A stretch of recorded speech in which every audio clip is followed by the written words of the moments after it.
Assalamualaikum. Siapa yang rasa bulan puasa badan lagi banyak sakit? Sakit-sakit sendi, sakit-sakit otot, perut lebih teruk meragam berbanding hari-hari normal. Termasuklah anda yang kerap batuk-batuk pada bulan Ramadan ni. Bulan puasa sepatutnya menjadi peluang untuk kita repair badan kita. Tapi bila peluang tu sangat besar, maka kita ada juga risiko yang besar.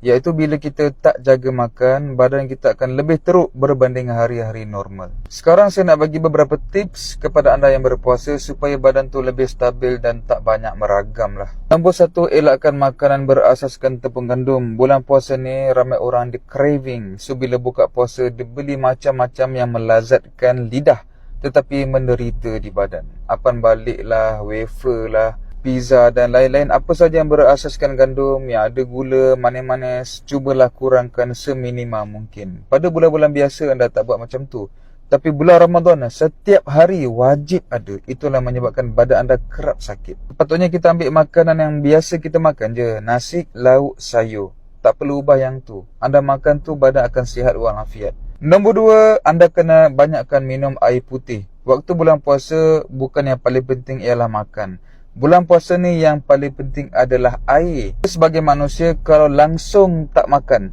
kita boleh hidup 3 ke 8 minggu. Tapi kalau kita sebagai manusia langsung tak minum air, kita hanya boleh hidup sekitar 3 hari saja. Sebab tu saya berkali-kali bagi tahu, yang paling penting adalah air, bukannya makan. Bila bulan puasa anda makan sampai santak, mana ada ruang lagi untuk air masuk. Lepas tu anda makan gandum pula. Masuk lagi makanan-makanan proses, sausage, hotdog, nugget, burger, berbola dan macam-macam lagi. Ambil minuman-minuman bergula putih. Maka anda perlukan lebih banyak air untuk repair badan tu, untuk flush, untuk hadam makanan-makanan yang susah dicerna tu, untuk betulkan apa yang rosak. Tapi bila anda dah makan sampai sengkak, mana ada ruang lagi untuk air putih, air kosong, air mineral. Sebab tu anda susah nak buang air besar, badan jadi kering, bibir jadi merekah, nak buang air besar pun sembelit. Antara tanda-tanda kurang air adalah bila anda buang air kecil, kuning tu agak pekat. Yang ketiga, walaupun anda puasa, kita puasa, janganlah makan sampai sengkak. Bila tunduk pun boleh keluar balik.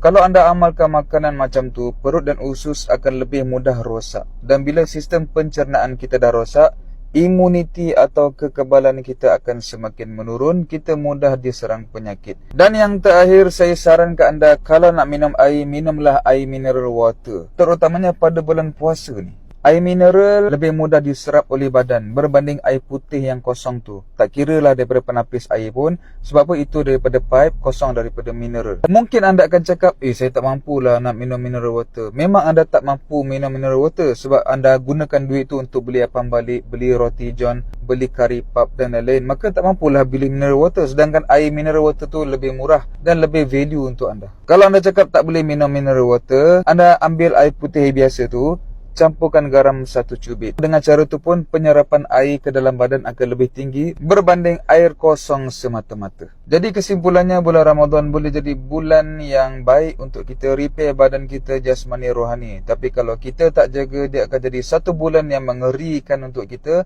Lagi susah nak puasa, lagi banyak penyakit datang. Peringatan ini juga untuk diri saya. Sama-sama kita beringat dan baiki daripada masa ke semasa. InsyaAllah. Bye-bye.